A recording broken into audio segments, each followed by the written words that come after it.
What's up, guys? I just got done with an amazing interview with Ian Trettel. This kid's story is amazing. He was a factory Suzuki rider around 2010, 9, 10. He was in the amateur system, turned pro. He was talented, man. His riding style was something that was kind of like Jet before Jet. I really thought he was going to be something special. And you look at the guys he came up racing, Jason Anderson, Eli Tomac, they ended up doing some really special things, and I think he would have. Unfortunately, in his second race at Daytona, he had a brain injury, and he had to learn how to walk. He had to learn how, I mean, it changed his life. But it's really good to see where he's at now. He's doing really well, and he still watches the sport, still loves the sport. But it was just fun watching him, and it was interesting to hear him say he really turned the corner in his amateur career when he started working with Coach Rob. Coach taught him how to kind of train properly. I think more people could benefit from Coach Rob. And if you want to be on his elite team, Rob, he's taking resumes this month. If you need anything for your garage, Epic Garage Designs, flooring, cabinets, whatever you need, Ride Strapped, check out the new shirt.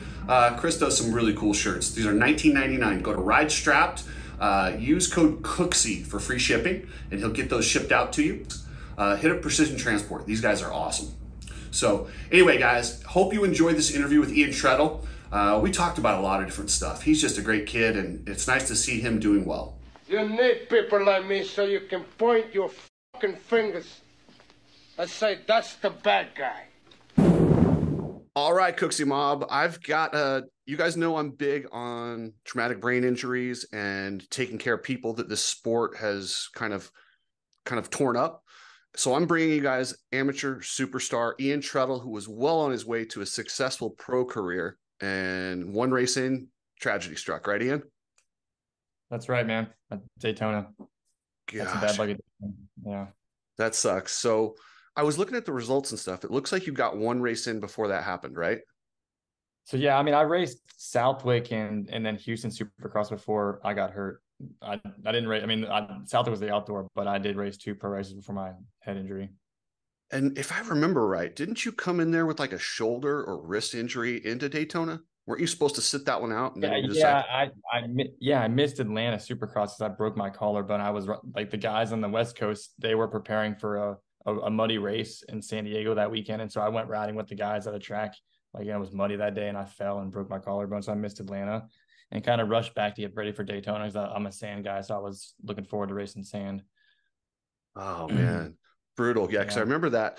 My first thought was, did he come back too soon? So what do you think? I mean, there's no way to really ever, I'm not sure you can ever really figure that out. I mean, I was riding, my times were the best they've been all year when I was at the test track and stuff. And I was really pumped to ride sand. It's something I was practicing a lot, like growing up. And my qualifying times that day were super good. So like, I don't think I was off my game or anything. I think it was just like a freak thing that happened. I'm not really sure if Russia made a difference or not. Do you remember, or have you seen video of what happened? Because I've never seen video of it. No, I don't think there's any video of it. If there is, somebody deleted it. I've tried really hard finding it. All I know, my mom seen me crash. It was nothing really that bad. I was during time, like my second time practice, the qualifying practice, I just like seeped down something and like ended it into the face of the double or something. It wasn't anything crazy. It just was, I think probably was born with like a weak blood vessel in my brain or something, and just like a freak thing. So really? I doubt there was much like anything to do exactly like how I could have prevented. I think it was bad luck, you know? Yeah, such a bummer. All right, well, we'll get to all that. Let's start. Yeah. Dude, your amateur career was pretty good, man. You came up with some fast dudes. Your Loretta Lynn's results, I mean, you had some good finishes. What kind of program did you have in the amateurs? I mean, my thing, I guess early on, I had a more momentum with like the earlier amateur days with Tomac and Barsha and those guys. So I was beating those guys. Well, not beating them, but I at least was closer to them early on. And I had torn my ACL in 2004, and I kind of fell back a little bit. And that's sort of when I lost that progress with Barsha and Tomac as they were going up. But I ended up kind of climbing back a little bit. When I connected with Rob Beans is when I really set my game up towards the end of like my amateur career in A class.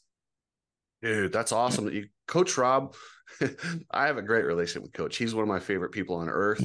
The guy is so smart, and that's oh man. Now that makes me even more bummed that you got hurt, because the way he builds riders to go into the pro ranks, I have zero doubt you would have been one of the top guys. But was he with you when you won your A class at Loretta's? Yeah, yeah. I mean, he's like kind of the reason that like he helped me turn up things with like Rob helped me focus a lot on like the mental side of the sport. I'd really never had touched I really never messed with much of that, like with meditation or just like mental visualization. And he had gave me some books, sort of reading stuff about it, and like going from that, like working in that space, like helped me elevate my mental game so much more from where I was like before I started working with him, which was a pretty cool, I thought. So I was like, I used a lot of that during my recovery to like help me get better as well, like similar things, just like the way the mentality of thinking that way.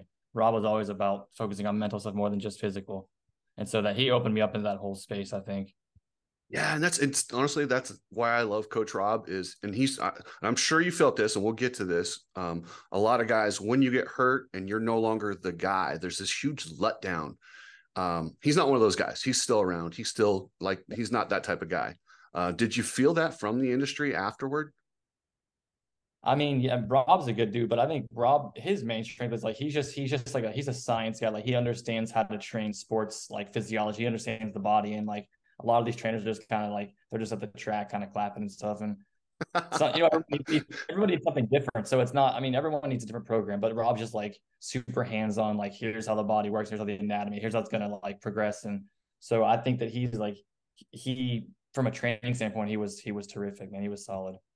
Yeah, I can't believe more people don't utilize him, especially now with Garmin and all the different data. Think about all the Yeah. stuff that he has at his disposal. And he gets so frustrated when these kids overtrain and run themselves in Epstein Barr. He's like, there's zero excuse for that at this point in time. Like, you know, when your body's fatigued, you know, when there's mental strength, but some of these trainers, like you said, the clappers on the side of the track, they see a kid that's tired, they just say, go harder, go harder. That's just I mean, you can look at the heart rate and the data, and sometimes they do need to go harder, but sometimes you need to just stop, feed them, and rest them. So, Yeah, I mean, I think Rob's take too. He kind of talked me into this whole like long term. Like he was like, train more like a 75, 80% pace to avoid injuries or like bad luck, whatever, just this like long term training idea. Like it made a lot of sense to me. I think it takes a lot to pay off, but practicing like within your comfort zone and kind of just building these big bases and just getting a lot of probably just like just experience in riding and just like, just yeah, just tons of practice, I think, is really what it comes down to, and just avoiding mistakes. so You're you were taking you this. oh yeah, for sure. So you were part of the Suzuki program, and Yeah, you were there for quite a while with when Tomac was there. Did you ride Suzuki's your entire amateur career? I did. Yeah, they signed me out like my I think if you look at like the Loretta's, if you're looking at Loretta's results, there's a year I think maybe '02 or something is when Suzuki first got their 65 out, and that's when I had like podiumed one year at Loretta's, and they approached me about riding their new 65, and that's when I started with them, and I was with them like throughout all the way until I went pro, pretty much. So I was there with Lawrence and Lichtel and all those guys. Lichtel, rest in peace. That sucks. Um, Um, so Good time. when you're an amateur, and you're with Suzuki, obviously you got with Coach Rob. Did they offer you any guidance as far as like, okay, or did they just give you bikes and say go at it? Like, what did they do for you?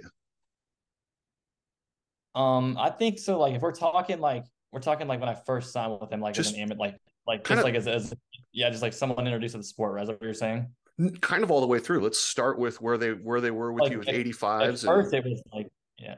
So the first introduction was like just like getting better equipment. Like you start to see these better like here these are what here's the guys you should be using. So you start getting better access to better equipment, and that kind of slowly progressed more and more. And but just like here's races you're supposed to be at. So when you start traveling that circuit and just getting with all these people that are plugged into what you should be doing and where the good stuff's at, and that's kind of where you start to open up to this whole just network of just opportunity that you can sort of fall into and kind of find your place and then really start to go hard. And then as I went pro, it got even different. It's like you start to, I started to get stuff from pro circuit that you could just like good stuff that you could buy. And like that stuff was pretty good. And then I did my first pro race as a privateer with Bobby's team. It wasn't factory yet. So they just had really good pro circuit stuff. And that stuff was even better than what my amateur bike was. And I'm like, holy shit, that's even crazier. And then when the team went factory, we got even like work stuff that it was stuff that you couldn't purchase at all, and that stuff was even another level. So it just kept getting like each level was a little bit better, and it kept going. It seemed like. And I've had other amateurs on here, Jalik, our guys that raced amateur were like yourself, Yeah. Ben Riddle. They, to a T, they all said they made more money as an amateur. Were you making really good money as an amateur? Winning, yes, yeah. Like I think like because it was a lot of it was bonus incentives, but like yeah, when I was on the 60s and winning a lot of races, I made good money for being a freaking kid in school and stuff. Yeah, I was making decent money. Did they, now it was just through contingencies, did they give you the Yeah. bikes and let you sell them at the Yep. end of the year? Yeah. Yes. I mean, like so a lot of them. I mean, my parents were handling a lot of the bike stuff, but yeah, I mean that's where you make some money too, just getting cycling all through your equipment and stuff and selling it off. Yeah. So, okay. So you get through amateurs. How does it now? How was the decision to go pro? So your Bobby's team wasn't full factory in, I believe, 2010. Yep. And that's when you joined them for Southwick. And Yeah. then they got factory support in 11 and they bumped you up. Who else was on the team with you? Anderson, Ryan Morris, and Martin Davalos. There's some, that's some good dude. That's a hell of a team. And honestly, I remember looking at that team and I thought you were the most talented on that team, and I expected the most out of your career. You had a style that was, I don't know, it was almost like Jet Lawrence before Jet Lawrence, the way you rode the bike. And I remember saying, man, he might not have the most impressive amateur resume ever, but I just think that kid's going to go next level. And I do remember when you were racing Daytona, I had this weird feeling like, I think I told my buddy, like, dude, I think this kid's young. He should just sit this out. He's broke his collarbone. I forgot what it was, but I knew it was something pretty bad. And then I heard you got hurt, and I was just like, no way. So did they plate your collarbone? And was there any pressure from the team? I know you're with Hewitt, and Hewitt doesn't really do that. Hewitt's probably one of the best. Go ahead. Yeah, I mean, yeah, I got the collarbone plated, and that's just like I think that's standard procedure for athletes because those things are always breaking. Once you get it plated once, it's kind of good to go from there on. But I had no pressure to race again from the team. That was something that I wanted to do because after Houston, I did well, and I didn't even feel like I rode that. I didn't even feel like I like rode my best. So I was really pumped to like try again. Like after I figured out time qualifying and kind of got a little bit into the kind of figured out the whole routine because it's totally different than amateur, dude. Like it's hard to get used to.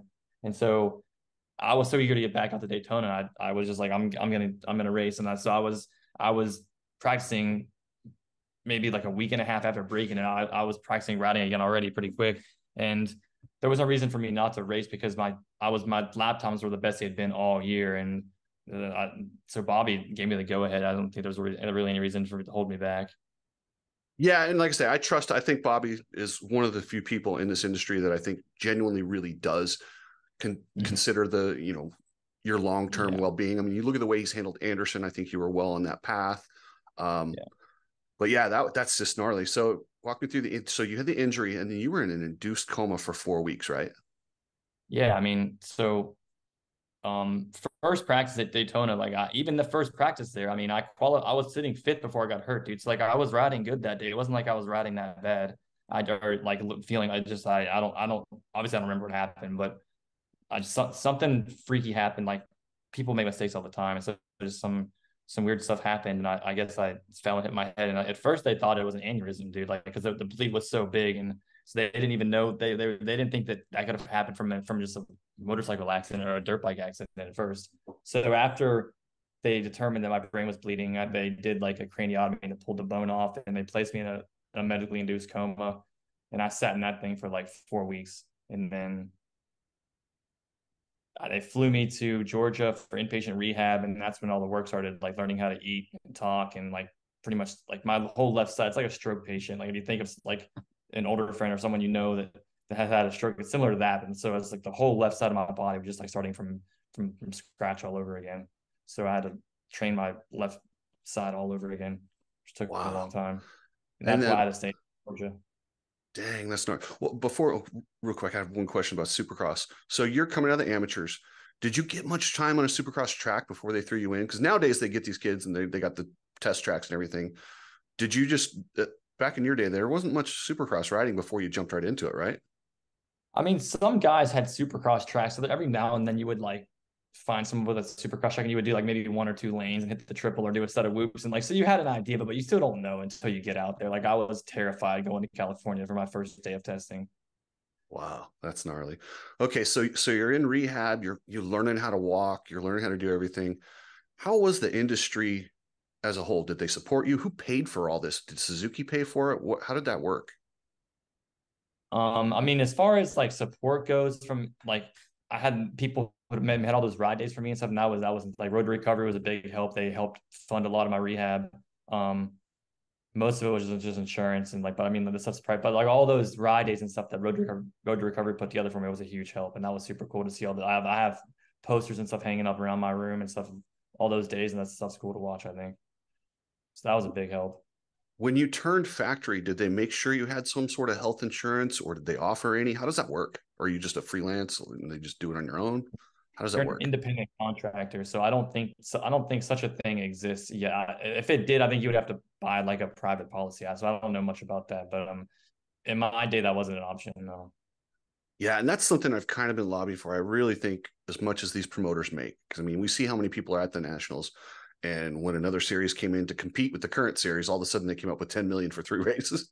So Yeah. money's there. I mean, I've broken it down, but I just feel like maybe offer health coverage, maybe do something. Yeah. And I love the Road Recovery. What they do is a godsend. They're great people. They do a lot of really great things for a lot of people, but that shouldn't be the first line of defense, in my opinion. So. No, I mean, I'm sure it's going to get better, but I mean, I don't know where you start. So I mean, everyone's getting hurt, so it's kind of a weird line, I get it. Yeah.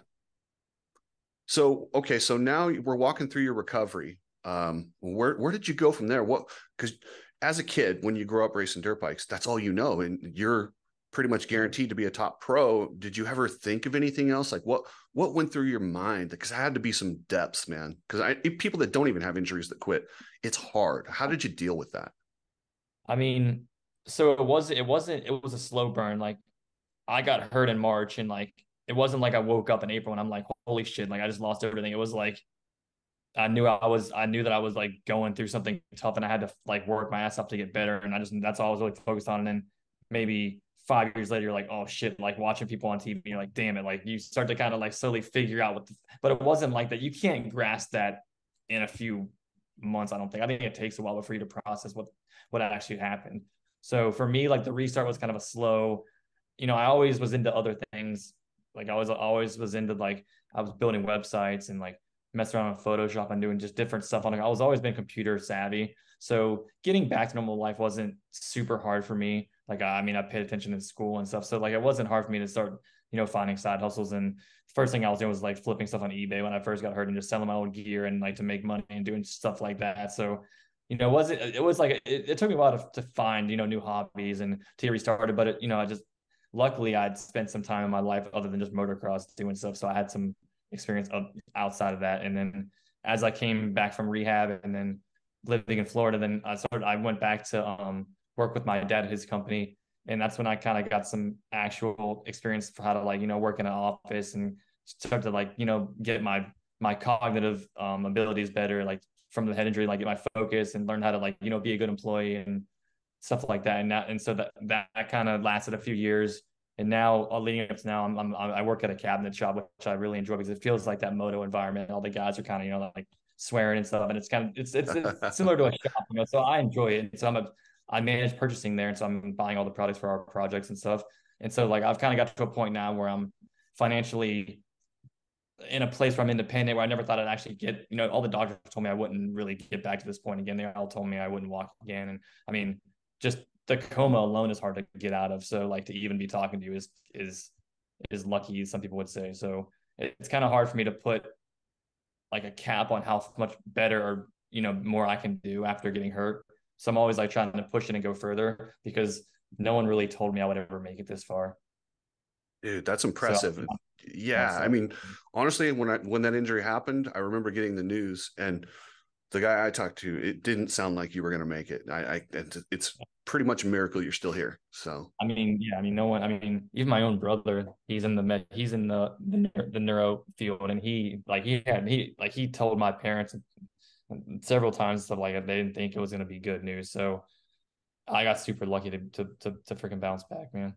And I'm still working on it today. Like I still go to the gym and so I'm still training and trying to get better. So How, it's like how a forever thing, but yeah, but how are you physically? Like, can you run?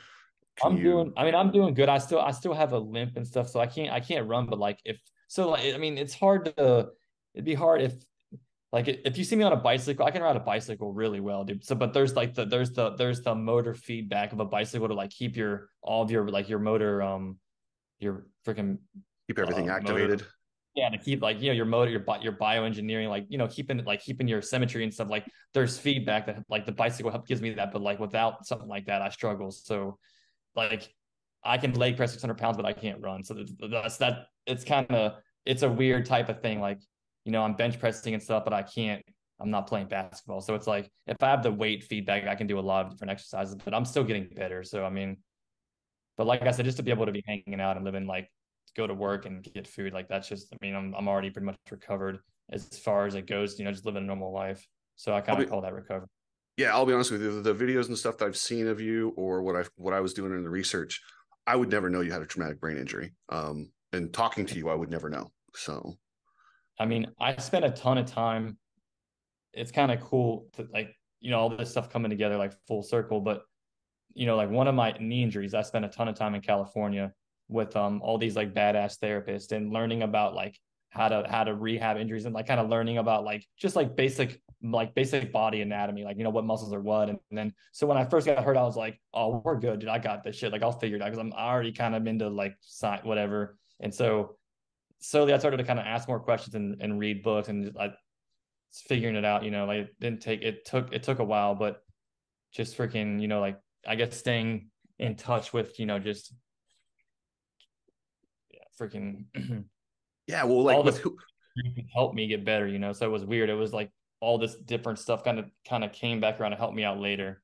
So Yeah, that same determination that made you what was going to be one of the superstars of the sport. You kind of sounds like you turned that into your rehab, and dude, that's impressive alone. Do you watch the sport much now? yeah, I'm watching every weekend, especially with like these new guys. It's interesting because for a while I kind of took a break because at first I was like, well, I kind of already lived the motocross thing. I'm going to try to do some other stuff. I want to see what it's like to be a normal kid and to wear different brakes. Like one thing that like I complained about when I first went pro was like when our team got sponsored by DC shoes, they were being hard on us, being like, you can only wear DC everything. And I was like, this guy, I wanted to wear like I wanted to go buy a pair of like something from Target or some shit, like so you can't you're kind of stuck with what.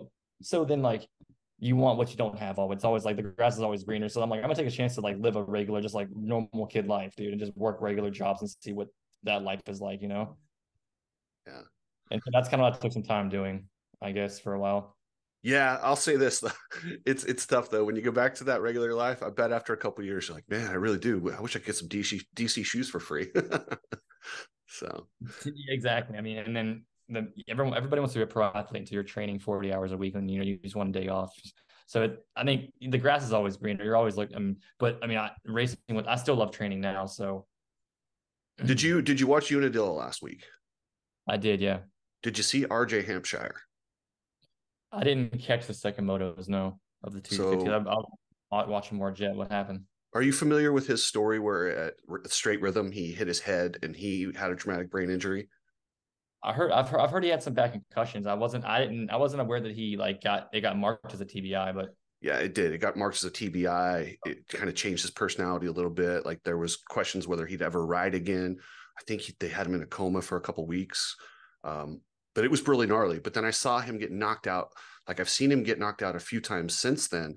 But I'm like, damn, I hope they're taking the time. Like, and I'm just wondering, as somebody like you who's a survivor of that, do you see that? And have you researched the brain? Do you think they take it lackadaisical with the head injuries in the sport? I mean, so like this is all that I know. The first thing I like was trying to figure out when I got hurt was like, does the helmet make a difference? And from what I can tell, what everyone told me is like a helmet is only going to really protect your skull from cracking. So you're not going to stop the motion of your brain from turning inside your skull, especially going that fast. I don't know of anything that really exists to prevent that yet. So I'm not sure you can actually prevent a head injury or other than just not crashing. So like I don't know what you really can do about like other than just like taking the preventative actions of like, not riding and stuff when you're not supposed to let your brain heal. I'm not really sure what you're supposed to do, man. Well, Like I like don't know. Yeah, Dylan Ferrandis had a pretty bad concussion during Supercross, and he came back 2 weeks later at Daytona. And my point was, this dude's unconscious at the track in Texas, sleeping on the track. If that were a leg bruise, they'd look at it, or a knee injury, they would say, oh, well, there's the injury. We can see it. This dude's got to sit out. But since it's his brain, they couldn't see it. They sent him back out there. He crashed again because you know, you could say with a brain injury, probably sometimes you don't feel you feel normal, but you don't know you're not completely normal until something happens. You have a lapse of concentration or something, right? You're absolutely right, dude. Like, and I didn't even know what a brain injury really was until I got hurt. And then after I learned about it, I was like, holy shit, man, like concussions are so bad. Especially like, I mean, every concussion is a small brain injury. I mean, like my injury at Daytona was a concussion that was just really bad, is all it really was. Like the only difference between me and Dylan, like that day would just be like I might hit my head at a different angle than he did. And like that one vessel busted and it caused a freaking huge bleed. And I was in a coma. It was just pure freaking luck, man. And So like you said there was a chance they thought that you had a something going wrong before. an aneurysm. And, well, they thought I had just because the size of the bleed. I had a bleed in the basal ganglia, which is like pretty much almost near your brainstem, and it was just a very deep bleed. And so I guess it's not common to see that in a low speed crash or collision, whatever you want to call it. For what I was labeled, what my mom had told them, they just that was the first thing they did was test me for an aneurysm because they thought that was what I guess was an option or Could possibility. could previous injuries before that have played into that? I think that they're able to determine that it didn't. Okay. Yeah, because Yeah. I think they would see scarring and stuff. I think that you see scarring and stuff on an MRI over the time. You would see that's a build up, and they would be able to tell you whether or not that was what caused it. Yeah. And then the other thing I look at when I look at brain injuries is the little parts. Say the people like that get knocked a little silly, they walk off the track, they race the next week. What they don't understand is those brain injuries that might not show up until they're in their 40s in the form of depression, anxiety, and these different weird things. And I'm sure you've obviously had to research brains a lot. And what I found out when I was researching brains and the suicide rate for former racers and motocrossers is extremely high, far higher than the general public. I just wonder what that's doing, and the brain science just isn't there. And my thing is, I just don't think people take enough time to rest their brain after injuries. I mean, yeah, I mean, I think that like as far as the science on like what they know about it, they're still learning new stuff. So I think they know that concussions build on top of each other. So every time you have a concussion, like the next one's going to be worse, and it's like peeling a scab off. And so unless you let them heal, they just keep building on top of each other. So each concussion it does get worse. That's Yeah, what and then when they take you into the hospital, they X-ray, they check for brain bleeds, but there's so much more to that brain than just that. That's like saying, you hurt your knee, but then they X-ray your femur and they say it's not broken, but there could be cartilage damage. There's all this little stuff in there because it's electronic. I mean, it's the computer. It's the master of your body. other, So, yeah, yeah. but I mean, I guess they should be getting MRIs every time someone suspects of a concussion because you don't even need to be knocked out to have a concussion. You can get hit your head and never get knocked out and you have a concussion. So there's a yeah, lot of that's a deep rabbit hole, man. Yeah, I mean, it is. But I wanted your opinion as somebody who's literally had life-changing consequences because of that. And I was just wondering if you had any suggestions. Listen, nobody's going to stop racing dirt bikes. It's fun. We love it. And I'm sure if you could go back over to Daytona and just not make that crash, you'd probably continue, right? yeah, of course, I would do it. I would do it all over again. Yeah, for sure. So I mean, at the end of the day, I mean, people. I mean, I did rehab with so many different people that were in the same situation as me, if not worse, and they had just were crossing the street like freaking and the crosswalk sign was on and they got hit by like just create. I mean, people get hurt doing stuff all the time. You just don't know. So I think as long as you're wearing a helmet and trying to be as safe as you can, you should probably do what you want, man. I don't know. No, you're exactly right. And that's what I say in this sport. I say it's a dangerous sport. There's no chance you'll ever make dirt bike racing safe. But I say let's eliminate the stupid. Like, what do you think of that start at Unadilla, that high speed start? Do you think that's a little dangerous? Because I feel like in 15, 20 years ago when the bikes were slower, it's probably okay. But now, dude, these bikes are so fast. I mean, they're launching off a grate. They're coming in there at a mile per hour. That's just crazy. I think it's time they need to adjust the tracks a little bit to fit. Yeah, I think that I'm trying to. I don't really. I've never thought about designing an outdoor track to be safer. I've thought about supercross tracks, like how they could be safer, but I never thought about an outdoor track being safer. I guess you could still. I don't know. I mean, I'm not sure. Man, it might just mean the safety equipment maybe just need to get better. I'm not. I don't have a total Yeah. answer for that. Well, and that's what's crazy is, when Trey Kennard retired, he put together this kind of little group, and he was gonna be essentially a rider safety, because the teams, listen, Roger DeCoster will tell you every weekend if his guy can't get through the whoops that they're dangerous, but that's a competitive advantage. That's what they do. But if Trey Kennard was out there, somebody who just fresh off of it, and it says, listen, this has got to go, then they could go. But they just didn't want to pay for it. And I'm like, that drives me absolutely insane that guys like you risk your life and do these different things, but they won't pop for Trey Kennard to be a safety commission. It's frustrating for me. So, Well, there's going to be a lot of guys too that are technical who aren't going to want the tracks to be easy because it's going to give them an advantage, to be a technical rider. Like someone like Jet's going to want a harder track. Like people that have the easy tracks are just going to benefit people who aren't training as hard, or may just benefit someone with a good start. So there's going to be sides of both coin, I believe, to that, fixing that problem.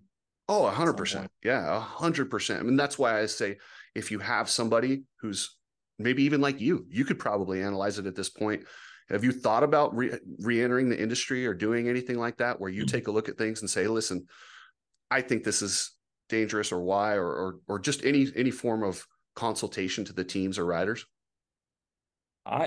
So like if I were like the way that I would like to get back into the sport is like more from like, instead of just doing it, like when I do ITMX training now, I like to find people who are just trying to ride for fun instead of trying to like someone who's taking their kid and be like, I want to go to Loretta's, and like I want my kid to learn how to ride in the backyard for fun on a pit bike.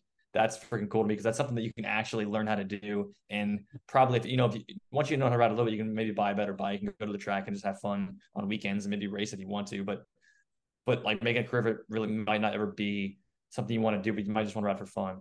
So I think the idea of just like finding ways to like maybe promote more just like fun riding and stuff, that would be cool. I'm not sure if there's, options for that, but you never, I don't know.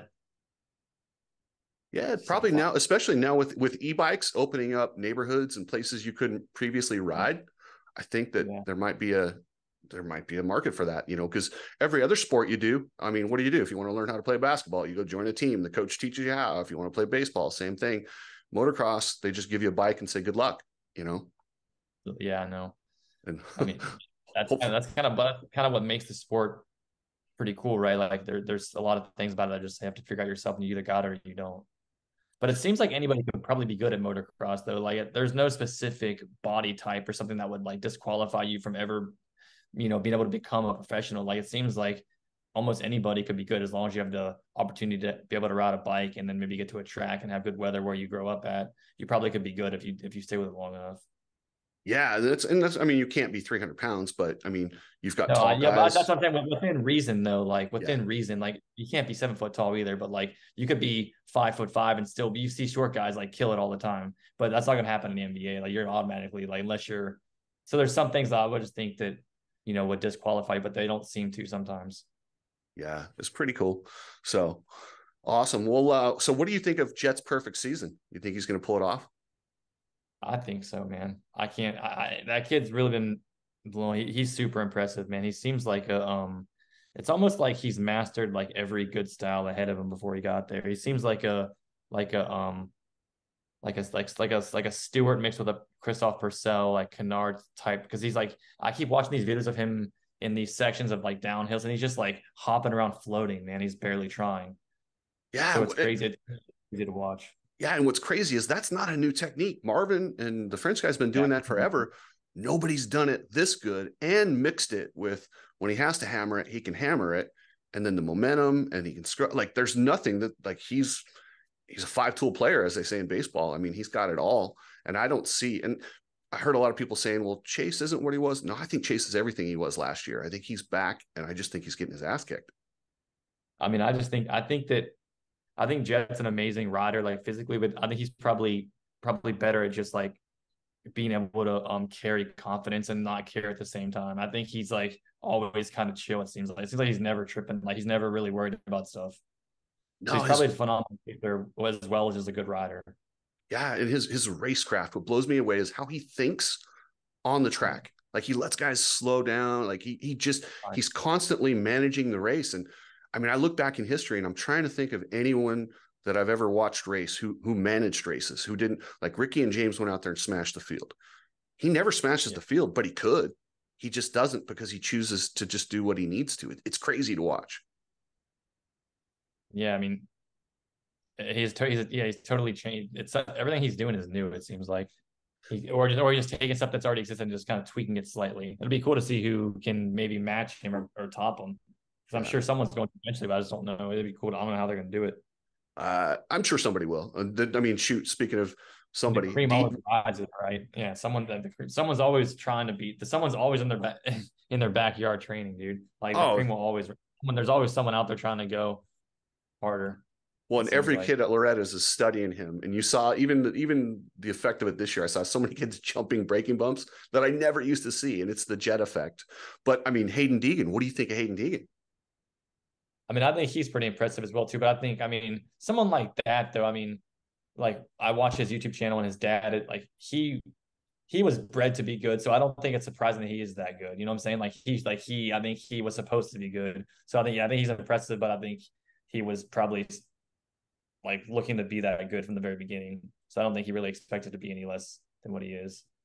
Yeah, but there's lots of kids who've done that. I mean, there's lots of rich kids whose dads have been involved and given them everything. And they're good, but they don't turn out like this. I think he's something special. I do. And he's doing it. It's funny. We talk about different techniques, different ways to do it. Jet's tall, hops. Deegan reminds me of a young Carmichael. Just hammering it and just short jersey out. Did you see the video of him where he kicked the bike after it quit? I haven't, no. Okay. I wasn't sure. I was thinking of doing another little video on this, but he's got a lot of footage out there. I haven't seen that one. Yeah. So his bike broke in the first moto when he was chasing Hunter. I thought he was going to catch and pass Hunter, and somebody filmed it where he jumped off and he threw a fit. But I'm like, Dad, you know what? I threw a fit too. And when you realize you just lost the championship and you were riding so good, I mean, I kind of understand. What's your take on guys like kind of throwing a fit a little bit? I mean, yeah, I mean, I'm sure, I mean, you could imagine being like, I think it's just like being in the middle of a 30-minute moto and you're hot as crap, dude. You're just like, it's just in the moment, you're like, you're just like, you're over it, man. So it's probably just in the moment. They probably regret it afterwards. I doubt it's anything intentional. They're just probably just having a bad day. Yeah. I don't think you should like look into it though. Well, and people are comparing it to Hunter because Hunter's bike broke at Southwick and he handled it a little bit more professional. But I mean, dude, that guy's like 23. Hayden's 17 in his rookie season. That's not a fair comparison to make. So, did you see the video of Anderson at Unadilla grabbing the flag? I did. Oh my God. Yeah, that was, I was texting with my friend about that. And I'm like, yeah, dude, like, what else are you going to do if you're just mid moto and no one's flagging? You're just going to freak out, man. I don't know what they expect. Well, it is funny. The funniest part about it to me was Anderson was trying to tell the flagger to go to the other side, but then when he grabbed the flag, he couldn't get to the other side, and now he starts waving at the riders. I'm like, yeah, it's not quite what you think. I don't know. And to me, and you being a tech guy, I cannot believe this day and age they don't have just a yellow light on the top of the jump. Like, why do we have to make a dude stand there all day that's not going to pay attention when somebody could just be sitting a little ways away and flip a light? Dude, they need to hire whoever's doing Formula One to figure that stuff out and just let that guy figure how to run the series. I think that Formula One is going on, dude. Like, because it's just stuck. It's just stuck behind. Yeah, like we're not doing much about it. Well, but I don't know if we can help it, man. Well, and what happens is these guys that run this thing, they say it is what it is. It's a niche sport, which drives me absolutely bananas because something this exciting is not niche. If you can just tell the story, get it out there. But the problem, it won't build because like you get a guy like when I had Ben Riddle on here, it was a great interview.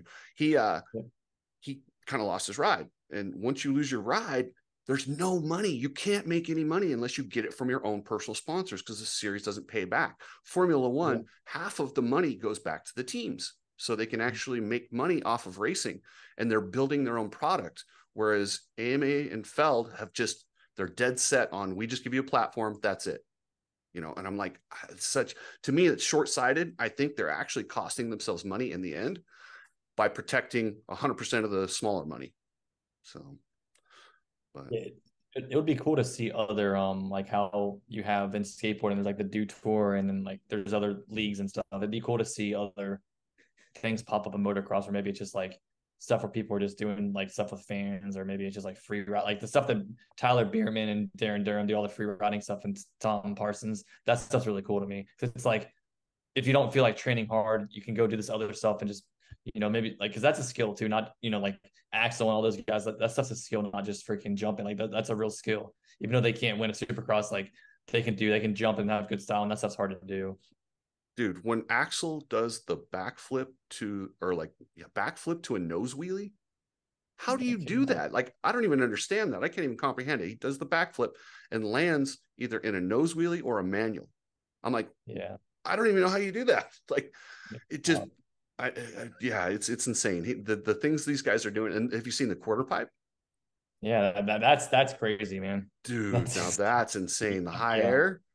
Oh my God, that terrifies me when I see that, because I'm like, one big mistake, and that's not just injury. That's the end of lifetime. Yeah. Yeah. Yeah. But it seems like some of that stuff's wild, man. yeah.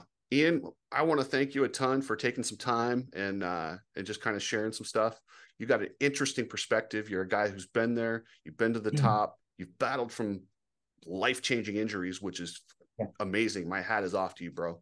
Proud to see you're doing really well. And anything else you want to talk about before we get off here? I mean, I'm glad that we got to catch up. That was really cool, dude. No, I don't think so. I mean, just staying in touch with motocross is cool. I like staying in touch with the sport is always a good thing. Cool. Well, when I see head injuries, I'm going to check in with you and get your opinion. I'm going to watch RJ. So RJ was unconscious for a long time. That's why they red flagged that second race. And I'm terrified that he's going to go back out there in a couple weeks for SMX. I just think with his history, I think he needs to take 6 months off. That's just my opinion. I would hate to see somebody like him who rides so hard, so determined. He's got beautiful daughters. I just don't want to see it end badly. I think if he takes the extra time, I think you reduce the risk, but that's just my opinion. So, I mean, aren't there rules in place already for stuff like this? Like you have to, like, if you have to get a concussion and it's confirmed, you take a weekend off. Kind of, yeah. They claim there's concussion protocol. What it is if you've had a concussion, and you tell them you've had a concussion, they put you in concussion protocol. If you tell them you're okay, you're okay. Or unless you told them, it's a voluntary concussion protocol where any team that comes over and says, no, our guy's good, he's going to go, there's nobody going to stop them. Did you see when McAdoo did the front flip at Atlanta a couple of years ago? Yeah. Dude, he was out. He was unconscious. I don't care what they say. He was limp for a second. I just don't see how they could let him go right back into the race and actually restart. Like, that was one of the dumbest things. I commend McAdoo because he's an absolute savage. And I mean, that's the mentality you have to have as a racer. I'm just going to go. But I feel like, it's like a corner person in the UFC. You have to have someone else that understands and protects them from their own courage. Instead of, when you get people on the side that go, oh yeah, go. That's when people get hurt. You need somebody that has the courage to say, no, man, you can't go back out there. I'm sorry. Yeah, I mean, I think that football or maybe some sports have like impact detectors on their helmets that could rate the level of impact that would tell someone if this person's like susceptible to a crash that might, cause brain damage. They should go get it checked out. Maybe something like that would be the answer. But I mean, I don't even know if anyone's thinking about that stuff, dude. Yeah, no, there is. There's actually this thing where you can put on your helmet where it determines exactly how hard you hit. My question to that is, I watch enough UFC to see two guys can take the same punch. One walks away with nothing and the other one's unconscious for 10 minutes. So how do you determine, how would you determine a baseline and what's a hard hit? Because some people can take more, and I don't know why, but they just can. Probably just MRI imaging, I would assume. I don't know. I mean, yeah, that's the thing.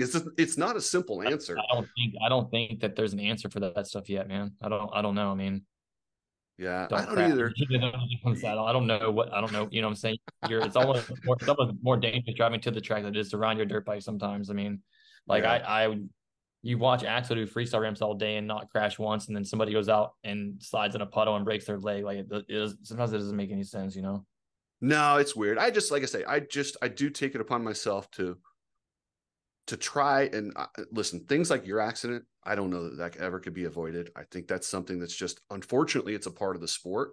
It's part of the reason that makes this thing so enticing is it is dangerous. That's why we do it. It's a badass sport for badasses. But Yeah. like I said, I just want to eliminate stupid stuff. If you can find a dangerous start and just slow it down or do something different, I say go for it, you know? So You ever seen how they practice in F1 where the guys will do the simulator and close their eyes and like do their shifting on the track, like, and they memorize the entire track. And seriously, I'll send you a video on my Instagram where I did like a review of. So like I wonder if there's ways where you could practice without actually riding is what I'm getting at, because like yeah, F1 does it, they do simulators and they're not even in a car. So like I wonder if you could, you know, I talked to Tishner about this before. It's like, and they have those like deprivation float tanks, yeah. and you get in these, you get super like you get super, it's like super psychedelic, and you can almost get super like visual with your head and like imagine yourself doing things, and it's almost like you're in REM sleep. And so like I would wonder if you went out and did practice, and if a team had one, did you go back in the rig and hop in this thing and like review your practice and like see if you could like find lines of work you didn't see before. You know what I'm saying? Like that sounds crazy, but that's how you're going to progress. Like without, someone's got to find a way to practice without ever getting hurt. I don't know how you're going to ever do that. Dude, I'm sorry, but what you just said is brilliant. Because I've done that where you do the deprivation chamber. For people that don't know, that's just a float. They call it a float tank. You go in salt water. It's about 6 inches. They completely cut off sound, light, and you just meditate to a level. And I remember when I did it, they say you go lucid. I went lucid, and I swear I could go back in time in my memory. I could go to my childhood room and I could tell you what it smelled like. I could tell you what the shag carpet. It's insane the things you can do. And I think you might be onto something if you were to do that after racing. It just as the decompression to kind of relearn it and rewire it and actually fix mistakes. That actually might be something, dude. I think you might be a genius there, Ian. So Well, you have to, yeah. I mean, F1's already doing stuff like, I mean, I think there's sports. I mean, there's sports that already have sports psychology developed into their training programs, and a lot of coaches have like sports psychologists on their teams and stuff. Like not in motocross, at least that I know of, but in other sports. So people are doing stuff like this. It's just like it's not popular yet because it's not understood, probably. You know.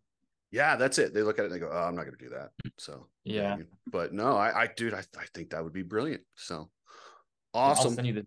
Yeah, definitely send me that. I would like to see the simulator. So Yeah. Sure. but hey, man, I really appreciate you taking time. I'm glad to see you're doing well. Like I said, your story is one that really, I remember when it happened, and it was brutal. And I've always wondered how you turned out. So that's awesome that you're doing really well. And Yeah, I'm doing all right, man. I hope you find your way back into the sport if you so choose to, or just maybe come on. Have you ever watched the shit show that me, Johnny, and Coach do on Fridays? I haven't. No, I haven't. I'll check it out. Okay, we do a live show. Maybe we can jump on there with this one day. It'd be Okay. interesting. So yeah, Be sweet. All right, make man. a great guest. So awesome. Heck Thanks, yeah. Ian. I will talk to you later, brother.